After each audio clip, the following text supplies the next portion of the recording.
Bonjour à tous, Zoom en ce jeudi sur le nouveau BMW X2 et pour finir, retour dans les allées du salon de Tokyo à la découverte d'inédits concepts Subaru, Lexus et Yamaha.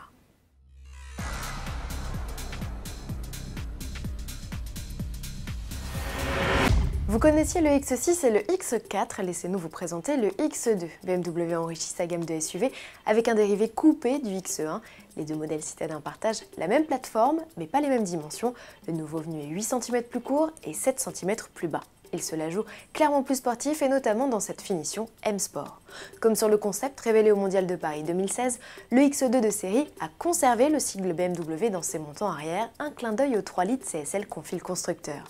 Il conserve également ses deux grosses sorties d'échappement et les haricots de sa calandre demeurent inversés.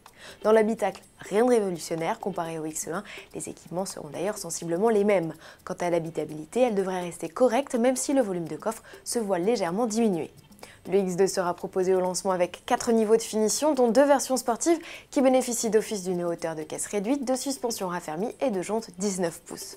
En revanche, sous le capot, rien de bien violent avec 3 motorisations de 190 à 231 chevaux. On espère mieux par la suite. Ticket d'entrée 39 700 € pour le bloc essence traction équipé de sa boîte auto à 7 rapports. Le premier prix en diesel est fixé à 43 600 € avec 2 séries transmission intégrale et boîte auto 8 vitesses. Des prix qui baisseront avec l'arrivée prochaine de versions essence et diesel de 140 et 150 chevaux. Le lancement du X2 est prévu au printemps. Dans son viseur, les Jaguar E-Pace, Mercedes GLA et futur Audi Q4. Direction Tokyo, où le salon automobile bat son plein. La visite se poursuit sur le stand Subaru où une sportive a attiré notre regard. C'est la Visive Performance Concept, faut-il le préciser.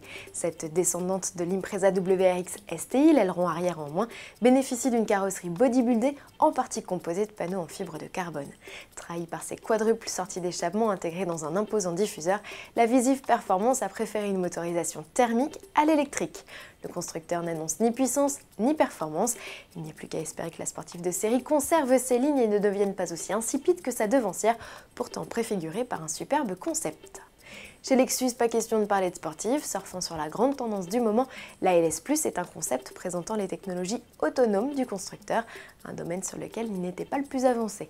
Les systèmes embarqués dans cette limousine sont capables de gérer la conduite sur autoroute, changement de fil et distance de sécurité, un dispositif que le constructeur espère commercialiser dès 2020 et qu'il couplera par la suite avec un pilote automatique en ville. Système de conduite autonome qui mettra à jour automatiquement ses données grâce à son intelligence artificielle. Pour ce qui est du design, n'y voyez pas un nouveau vaisseau amiral, Lexus montre juste ses ambitions stylistiques futures.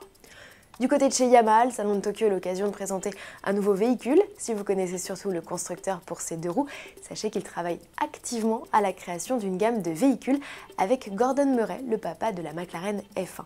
Après une citadine et une sportive, on découvre un engin à mi-chemin entre le crossover et le pick-up, c'est le Cross Hub. 100% électrique, il est capable de transporter dans son élégante benne une moto. Et à propos de moto, Yamaha a officialisé l'entrée en production de la Niken, une moto 3 roues dévoilée dès 2015. Pendant ce temps-là, chez Honda, on travaille toujours sur un concept de moto qui se stabilise toute seule.